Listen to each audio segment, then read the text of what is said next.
Berikutnya, pengacuan pustaka harus sesuai standar. Referensi ini ya. Referensinya harus sesuai standar. Katanya APA. Pas dicek, enggak APA kok. Wah, udah kacau itu. Karena dia nyontek. Bagian pedoman penulisan nyontek punya orang yang APA. Pas layout masih pakai gaya yang biasa dia lakukan. Pakai footnote. Pakai yang apa, Chicago Manual of Style. Sudah, itu udah nggak bener. Gampang asesor ngeceknya. Ini pakai Mendeley nggak nih? CCRT ini. Asesor ngeceknya sederhana. Dia cek bagian author guideline dulu. Di author guideline ada omongan nyuruh pakai Mendeley, Enot, Zotero, Akhwatuha lah. Ada omongan kayak gitu-gitu nggak? Mendeley. Ah, ada. Tuh. Berarti kemungkinan pakai Mendeley nih. Kemungkinan pertama terpenuhi. Yang kedua, asesor akan ngecek artikel yang terbit. Oh, tadi apa di sini APA ya? Kita pakai Mendeley kemudian stylenya APA tadi udah dibaca. Maka asesor akan ngecek ini APA nggak nih? Dicek di daftar pustakanya. APA nggak nih? APA nggak nih? Nah, ini APA ya, kelihatan nih ininya miring, ya bisa dibandingin lah. Ini APA. Yang kedua, checklist. Yang ketiga, asesor akan random ngecek. Oh, Lu Tayo, ini Mang Tayo ini dia dikutip nggak di atasnya? Nah, harus nemu minimal dua kan, dia nemu tiga tuh. Berarti kan dikutip Olu Tayo. Ya sudah, kalau semua terjadi seperti ini, walaupun mungkin pakai Mendeley enggak atau manual mungkin ya, ya dianggap pakai Mendeley karena benar. Berikutnya bahasa, menurut saya clear ya. Kalau bahasa Indonesianya yang benar. Bahasa Inggris ya bahasa Inggrisnya yang benar. Nah, soal bahasa ini diakreditasi 2025, kabarnya, nah ini kabarnya ya, kita selipin dengan gosip-gosip dulu. Kabarnya, kalau mau minimal Sinta 2 harus berbahasa Inggris artikelnya. Walaupun hanya sebagian. Terbitnya berapa artikel? Sekali terbit. 5 Pak Busro. Ada bahasa Inggrisnya nggak dari 5 itu? 3 bahasa Inggris, 2 bahasa Indonesia Pak Busro. Ada potensi berarti Sinta 2. Kalau Sinta 1 full bahasa Inggris. Kabarnya ini ya, nggak perlu didiskusikan lebih lanjut. Orang kabar burung kok. Burungnya nanti nggak sadar juga lagi diobrolin. Oke, lanjutnya website. Nah, sistem penomoran di websitenya harus benar dan sistem penghalamanan di PDF-nya juga harus bagus. Gimana ya sistem penomoran di website? Gampang. Nih, kalau terbitnya 2 kali dalam 3 kali boleh lah 3 kali dalam setahun berarti sistem penomorannya gini nih. Volume 1 nomor 1 2023. Volume 1 nomor 2 2023. Volume 1 nomor 3 2023. Karena 3 kali ya, berarti selesai nih sampai sini. Berarti ganti langsung di sininya. Volume 2 nomor 1 2024. 2 nomor 2 2024. 2 nomor 3 2024. Nah, ini sistem penomoran edisi namanya. Sistem penomoran halamannya gampang. Nyambung. Ini 1 sampai misalnya di akhirnya 100.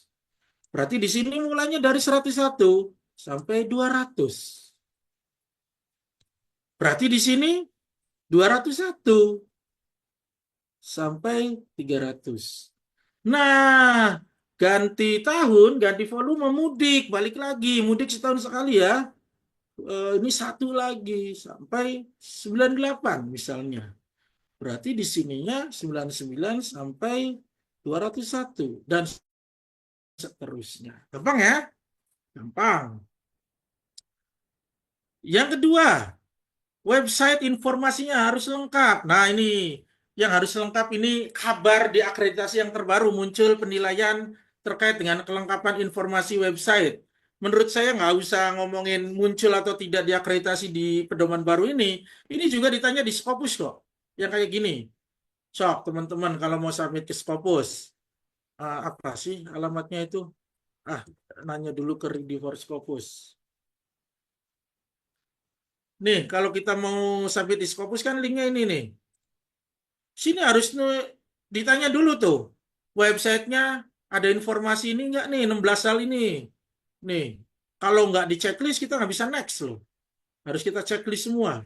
Kan kita bohong kalau di checklist semua, tapi aslinya nggak ada informasi-informasi. Ini biasanya informasi yang nggak ada ini marketing, advertising, revenue. Biasanya kita jarang nulisin di website kita. Mulai sekarang tulisin.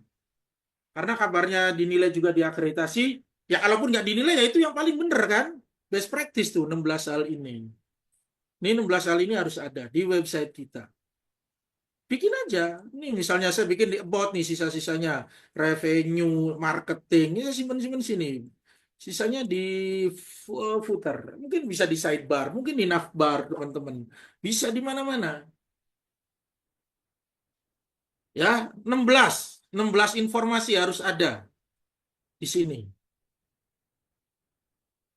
Berikutnya, jadwal terbit setidaknya konsisten. Ya, bagusnya konsisten ya. Kalau terpaksa telat, ya nggak apa-apa sih kalau saya. Yang penting telat itu demi mendapatkan kesempurnaan dalam publikasi. Nah, gitu ya. Clear lah kalau ketepatan waktu mah. Nggak perlu dibahas lebih jauh. Penyebar luasan. Penyebar luasan ini kunjungan unik. Unik ini biasanya dihitung dari stat counter. Maka pastikan jurnal teman-teman Bapak Ibu harus menyediakan informasi stat counter. Kayak gini nih stat counter. Flag counter gimana? Boleh, tapi itu bukan itu yang ditanya. Boleh ditampilkan, tapi tambahkan tetap stat counternya. Berapa nih kunjungannya? Waduh, 130. Mungkin ada peserta ini ikut ngunjungin karena penasaran tadi. Makasih. Karena lagi dinilai akreditasi, semoga membantu. Loh, membantu ya? Membantu. 130 ini pahalanya paling gede. Emang minimal biar pahala paling gede berapa? Ada di penyebar luasan. Nah, kalau di atas 50, udah pahalanya gede. Karena rata-ratanya 130, ya sudah pahalanya gede. Berapa pahalanya? Mayan 3. Ya. Yang kedua di penyebar luasan, ya di penyebar luasan juga ini pengindeks. Kalau terindeks Scopus nilainya 6 ya. Kalau terindeks Dimension, tadi kan saya jurnalnya terindeks Dimension, Scopus 8, mohon maaf. Scopus 8, Dimension 6, Dodge 6, macam-macam ya, ada beberapa di sini 6. Kalau masih Garuda, Google Scholar saja, Morarev ini masih 4. Terakhir doi aktif. Ya, sudah dijelaskan di awal. Nah, hal-hal ini kalau dilakukan semua Bapak Ibu itu bisa membantu banget dalam akreditasi. Tentuan tambahan, original research harus ya minimal 5 artikel ya untuk kepentingan akreditasi menurut saya. Kemudian pastikan ada etika publikasi termasuk kepada ethical clearance-nya kalau ada penelitian hewan manusia di etika publikasinya. Lawan mitra lawan halaman mitra bestari dan halaman editor sebaiknya dipisahkan. Kebijakan artikel processing charge harus transparan, boleh bayar tapi yang jelas. Dan ini penting nih, fast track. Nah, mumpung pesertanya banyak, saya berkepentingan, RJI berkepentingan, negara berkepentingan untuk menjelaskan apa arti fast track. Kebijakan fast track dalam etika publikasi itu adalah fast track review sebenarnya. Bukan fast track publication ya, fast track review.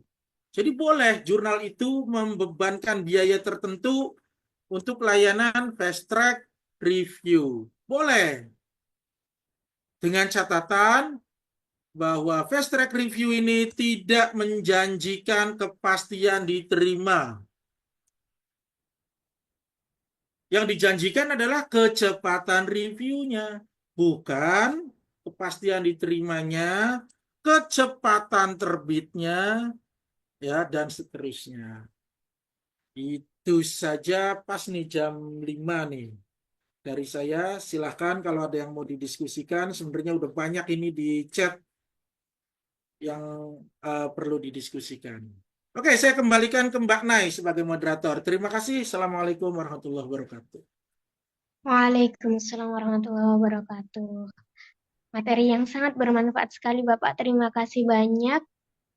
Dan ini kita ada banyak pertanyaan di kolom chat, tapi sebelumnya kami ingin membuka pertanyaan secara langsung. Kami buka untuk 2 pertanyaan terlebih dahulu. Silahkan Bapak Ibu yang ingin mengajukan pertanyaan secara langsung bisa raise hand.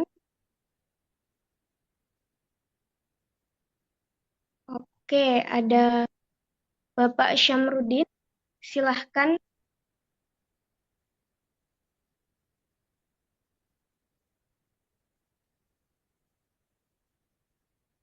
Pak Samrudin, silahkan.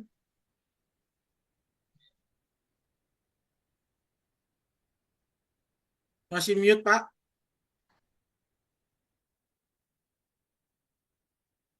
Masih di mute, Pak. Ya, Nah, halo. ya silahkan. Ya, Assalamualaikum Kang Musro. Waalaikumsalam. Mohon maaf, saya sering ikut ini materi.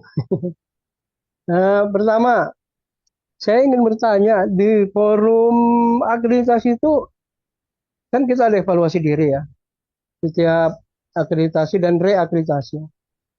Nah, Ya, lanjut. eh, pertanyaannya pertama, kita nggak punya hak untuk komplain nggak ya terhadap evaluasi diri kita yang dilakukan oleh asesor itu. Nah, Banding kemudian maksudnya ya. ya, Ya, mekanisme banding. iya betul, banding maksud saya banding. Karena gini, saya kan ke jurnal saya, misalnya penamaan, nama itu kan kami waktu akreditasi pertama kami minta 6. Terus reakreditasi pertama langsung minta 4. Namanya tuh nilainya sama. Nilainya kan, karena namanya umum kan. Pas reakreditasi yang kedua, kok namanya oleh asesor yang ini turun gitu loh nilainya. Kan aneh tuh. Nah, terus kedua, misalnya kami proses OJS, kami ikutin tuh. Di akreditasi yang pertama dia sebutkan ini nggak boleh lewat email karena melalui email. Kami perbaiki semua itu harus lewat OJS, mulai dari submission, review, copy editing, production sampai publish, semua prosesnya OJS. Nilainya malah turun tuh di situ tuh. Menjadi kan aneh ya. Nah, mungkin asesornya beda-beda. Terus tadi ada dimension tuh. Dimension kan nilainya 6 kalau Kang Busra bilang ya. Aha. Nah, kok kami malah nilainya 4. Saya bingung tuh gimana tuh. Sebelumnya nilainya 6 malah turun gitu loh. Jadi kadang-kadang aneh gitu loh. Pas dan kami akreditasi yang kedua memang naik, tapi apa ya ininya kami ekspektasi kami itu kami bisa dapat nilai 60. Artinya kami dapat Sinta 3 harusnya. Naik kami ya 57,5. Kalau dari penilaian yang sudah dilakukan oleh asesor di reakreditasi yang ke-1 dan kedua harusnya kenaikannya kalau udah kami perbaiki seperti tadi Kang Busro bilang referensi itu harus berapa tuh? 70 atau 80 dari jurnal. Ingat saya tadi. 80. Ini ada kampus lo. Referensi. Harus pakai APA, menilai. Nah, kami di akreditasi yang reakreditasi pertama, itu devaluasi nggak menggunakan itu. Kami laku semua, perbaiki semua itu. Dan malah kami 70 tuh. Referensi harus pakai jurnal tuh. Nah, yang lucunya di jurnal yang satu lagi bukannya naik, padahal sama itu jurnal Madani, malah turun Kang Muslo.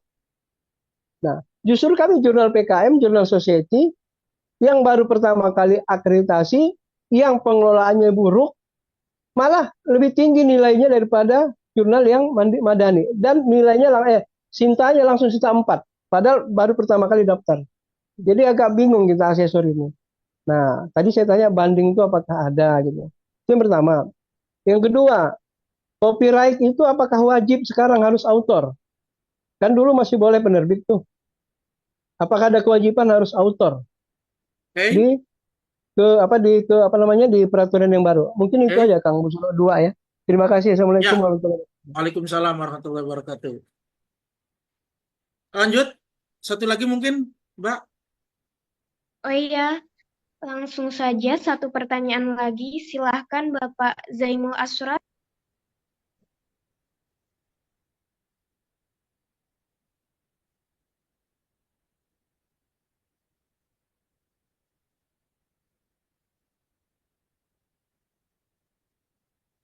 Masih di Bisa mute. di-unmute dulu, Pak.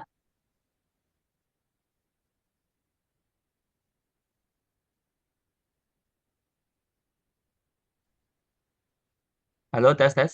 Sudah ya? Sudah, Udah Pak, dengar. silakan. Baik, terima kasih Pak Busro atas materi-materinya. Izin saya menanyakan satu hal ya, terkait dengan persiapan kita akred. Ngeten Pak Busro, mau nanya terkait dengan salah satu syaratnya itu kan editor minimal dari dua institusi yang berbeda. Ya, Yang saya tanyakan adalah, apakah itu cukup hanya mencantumkan di website jurnalnya di editorial apa namanya editorial atau tim editorial seperti itu, atau memang di dalam OJS memang harus juga ada proses, misalkan kami di antara editornya dari kampus A misalkan, jadi kampus A itu juga harus ikut masuk di dalam OJS terkait ngeditin atau mereview dan sorry sorry ngedit maksudnya. Apakah seperti itu? Itu yang mungkin pengen saya pastikan karena bagaimanapun pengalaman kami eh, editor-editor untuk mengajarkan editor di OJS itu memang gampang-gampang susah Pak ya. Nonton maksudnya prosesnya seperti apa. Nah itu yang mungkin boleh dijawab Pak. Terima kasih. oke. Cukup ya. Itu Mas. Oke, saya respon dulu ya. Terkait dengan mekanisme banding, tidak disebutkan secara spesifik setahu saya di websitenya ya. Tapi ya Ya. pasti ada mekanisme itu. Hanya mungkin kayaknya melalui jalur-jalur, mungkin berkirim email dulu atau kontak atau datang langsung dulu mekanisme-mekanismenya. Belum pernah Saya udah, mendengar. Kang. Saya udah. Langsung by WA malah. Tapi nggak Terus direspon. Nggak direspon. ya, ini saya makasih itu insight-nya ya. Tapi kalau Malah saya saya, datang, Kang. Saya datang ke sana juga nggak direspon. oke berarti terjawab atuh ya. Maksudnya Iya, saya saya nggak punya pengalaman yang sebanyak Bapak, jadi makasih saya ada dekat insight malah baru sananya. juga. Dekat ke sana kan, ke Diktinya Oke, kan dekat. tapi kalau perspektif saya ya, dengan pengalaman Bapak barusan yang tidak direspon tadi, kalau saya berarti banding ini energinya lebih besar, Pak. Karena kita harus membuktikan tertentu, apakah akan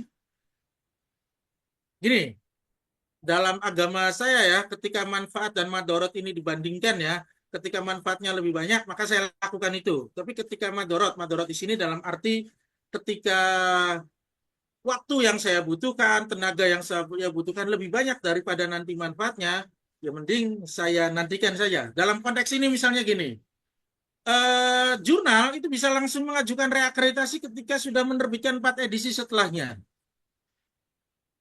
Ya, berarti kayaknya Ya. kayaknya waktu banding dengan waktu reakreditasi ini akan lebih lama banding. Bayangan saya dari cerita Bapak barusan. Karena 4 edisi itu, jangan-jangan 4 edisi itu sebenarnya hari ini, Pak. Karena akreditasinya kan 2 tahun yang lalu diajukannya. Sebenarnya hari ini atau edisi ke depan atau edisi berikutnya ini sudah bisa melakukan reakreditasi. Maka saya akan lebih memilih reakreditasi terlebih dahulu dalam konteks tadi barusan. Karena saya tidak bisa menjawab secara pasti kenapa ada perbedaan penilaian, tapi secara umum saya bisa mengatakan asesor tidak menaikkan atau menurunkan nilai. Asesor tidak menaikkan dan menurunkan nilai. Karena asesor nggak tahu nilai yang evaluasi di regional itu berapa, nilai edisi sebelumnya ketika akreditasi berapa. Artinya asesor tidak menaik dan menurunkan kan? Asesor adalah menilai apa yang dia temukan. Bisa jadi perbedaannya misalnya begini. Bapak merasa sudah melakukan segala proses melalui OJS, seharusnya nilainya tinggi itu. Tapi dalam temuan sampling asesor ada artikel yang login S, Pak. Ketahuan itu di OJS 3 itu login S itu. Yang kerjainnya ini bukan editor, yang kerjainnya ini bukan reviewer, tapi orang yang sama login sebagai, login sebagai, login sebagai. Yang tadinya nilainya ekspektasi kita tinggi karena temuan-temuan asesor itu bisa jadi turun. Maksudnya bukan turun ya, tidak sesuai ekspektasi. Bisa jadi kayak gitu. Yang kedua dimension, misalnya bisa jadi dimensionnya seharusnya tinggi karena kita sudah menghitungnya. Bisa jadi, ini bisa jadi loh ya, bukan di konteks Bapak saja, bisa jadi di tempat lain. Itu karena yang dihitung 3 tahun terakhir tidak ke bawah, yang tingginya di tahun yang keempat kemarin itu misalnya ini. Nah, dengan banyaknya eh, hal-hal semacam ini, maka energi kita kayaknya ya kalau jadi Bapak ya, energi saya sebaiknya saya fokuskan ulang menuju reakreditasi berikutnya. Kayaknya reakreditasinya bahkan 1 edisi lagi. Karena kita tahu, akreditasi yang lama itu tiba-tiba ketika keluar sudah expired. Tiba-tiba ketika keluar kita sebenarnya sudah bisa reakreditasi. Mending reakreditasi saja. Semoga ini bisa sedikit menjawab ya, walaupun saya yakin tidak menjawab sepenuhnya. Karena Bapak ternyata jauh lebih aktual ya tadi, sudah ngontak, sudah datang langsung. Oke, Cuma itu yang mohon maaf Kang pertama. Busro gini, mereka kan Nah, harusnya punya data kan harusnya di situ. Yang oke, lucu yang lucu ini saya mungkin informasi saya jurnal kami kan udah Sinta 4. Malah kami dianggap belum pernah Sinta waktu itu. oke, Dan ya, harus ini dari nol. Kalau kami awalnya akreditasi Sinta 5 naik ke Sinta 4. Pas reakreditasi kami dibilang belum pernah Sinta. Jadi nggak terrekod di situ gitu loh. Nah, ya, akhirnya saya malah datang ke sana itu. Saya bilang, loh kami udah Sinta 4 loh. Kok dibilang belum pernah Sinta? Nah, yang kedua, setelah keluar, yang reakreditasi yang kedua, yang lucunya ini, kami dibilang turun dari Sinta 5 ke Sinta 4 di SK-nya itu. Nah, kalau kami sebelumnya di Sinta 4, kapan kami Sinta 5? Nah, ini kan konsekuensinya ke teman-teman yang menulis tempat kami. Mereka di skor Sinta itu, akhirnya mereka dihitung Sinta 5 juga. Karena kan harus Sinta 4 dihitung 20 kan. Akhirnya karena Sinta 5 dihitungnya 15. Itu banyak komplain tuh ke kami jurnal kami. ya, Nah itu saya sampaikan, ya oke, jawabannya cuma satu kata Mas. Maaf gitu aja. ya, oke, saya tangkap Pak. Ya, apalagi saya nggak bisa menjawab ya. Ini informasi bahwa di luar sana memang ada banyak kesalahan-kesalahan seperti itu dan semoga ketika sudah dikomplain Bapak sudah mulai ada perubahan-perubahan. Saya hanya bisa merespon itu saja. Karena ini bukan bagian dari saya ya. Ya Oke, mungkin saya pengalaman Kang Busro mungkin asesor manajemen kan biasa teman-teman RJI kan diikutkan tuh ya biasanya. hal-hal semacam itu sudah sering disampaikan. Semoga sudah direspon gitu saja. Saya hanya bisa menjawab seperti ini. Semoga Iya. sudah direspon, semoga sudah di follow up. Sekarang ada pergantian kan, ada pergantian kepengurusan, ada pergantian tim. Semoga itu ada pergantian pedoman. Semoga itu apa ya, mengambil semua masukan-masukan itu juga termasuk di dalamnya. Itu saja Pak yang bisa saya respon Pak terkait dengan itu. Yang kedua Yang kedua copyright Pak. tadi, yang Copyright, copyright. copyright itu dari dulu dan sampai sekarang nggak ada aturan copyright itu wajib di mana. Ya itu. Mau di jurnal silahkan, mau di publisher silahkan, mau di author silahkan. Yang penting copyright itu jelas tertulis dan Iya, tidak kontradiksi di informasinya. Karena banyak iya, jurnal nyontek kan, bagian A nyontek jurnal ini, bagian B iya, nyontek jurnal lain lagi, bagian C nyontek jurnal yang lain lagi. Akhirnya pada kontradiksi itu kebijakan-kebijakannya. Yang penting iya. konsisten. Itu Oke. Pak Samrudin ya. Ya, makasih Kang ya. Ya, sama-sama. Assalamualaikum. Waalaikumsalam warahmatullahi wabarakatuh. Oke, yang kedua yang penanya kedua tadi, jadi editor harus terlibat. Yang terlist di editorial team itu harus ada akunnya jelas. OJS 3 nih penyakitnya. Antara list di daftar editor dengan akun berbeda. Bahkan nggak ada. Itu nama-nama ditulis saja diketik. Kalau OJS 2 nggak mungkin bisa kayak gitu. OJS 3 terutama nih. Nama di editorial team dengan di roll ya, akun, daftar akun itu beda. Sehingga ini tidak ada keterlibatan kesimpulannya. Itu bisa menyebabkan fatal. Bisa jadi kalau asesornya jeli, nilainya hanya sekedar turun, tapi kalau jeli banget bisa menjadi tidak dilanjutkan penilaiannya. Karena ternyata dari akun-akun yang ada di OJS itu dari internal semua. Maka kesimpulannya editornya dari satu institusi di luar persyaratan minimum. Maka bisa menyebabkan tidak dinilai. Pertanyaan yang berikutnya, apa tipsnya? Nah, Bapak kan bingung ya, masa editor dari Amerika harus ikut ngedit kayak saya kan? Nggak mungkin kan? Beda kan? Nah, editor juga kita bisa beda-bedakan secara peran di OJS-nya. Misal, saya dalam satu naskah itu editor yang terlibat bisa lebih dari satu.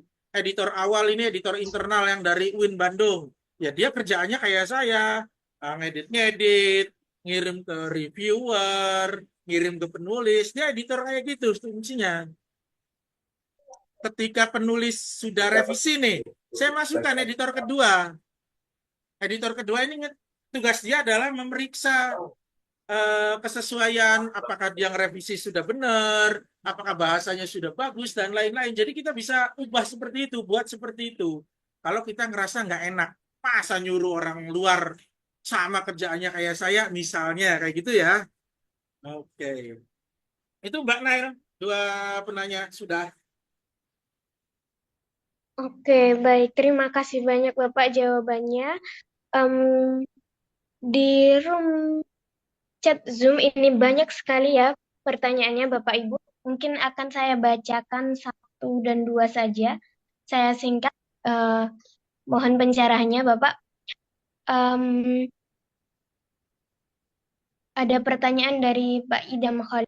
Kami saat melengkapi rumpun ilmu pada Arjuna selalu tidak tersimpan, sehingga selalu diminta melengkapi profil. Nah, itu bagaimana Bapak? Itu ada dua orang yang mengalami kasus seperti itu. Kalau sekarang, Kemudian, oh iya ya, lanjut dulu ya. kemudian satu lagi untuk penamaan jurnal. Kalau di Garuda ada singkatan, kemudian di BRIN dan Arjuna itu namanya berbeda. Bagaimana Bapak solusinya? Oke, Itu saja yang kalau dapat yang, saya sampaikan. ya makasih. Kalau yang rumpun ilmu, pastikan ketika sudah sampai ke sub itu baru klik edit itu ya, tambahkan atau edit. Nah itu maka kalau sampai muncul oranye, berarti udah benar. Tapi kalau sudah seperti itu tetap juga tidak tersimpan, sekarang memang lagi tidak tersimpan di bagian itu. Karena sistemnya belum dibuka lagi, belum dibenerin bagian itu. Ya, yang kedua penamaan. Ini ya, untuk amannya nih, samakan persis singkatannya, titik komanya, besar kecilnya huruf. Usahakan sama dengan yang ada di BRIN, ISSN BRIN. Apa yang harus diubah? Garuda berarti. Kan ISSN BRIN nggak bisa diubah, dia akte lahir. Kirim email ke Garuda.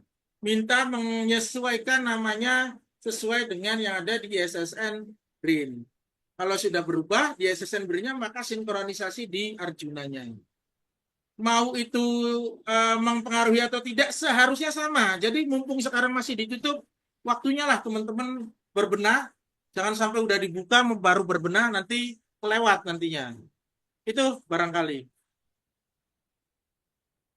Oke, baik. Terima kasih banyak Bapak jawabannya.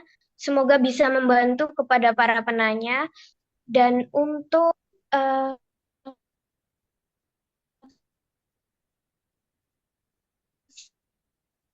sesi satu ngabuburit jurnal ilmiah, kita sama Wid sudah maghrib juga. Jadi kita cukupkan sampai di sini saja. Bapak Busra, ada yang ingin disampaikan kembali?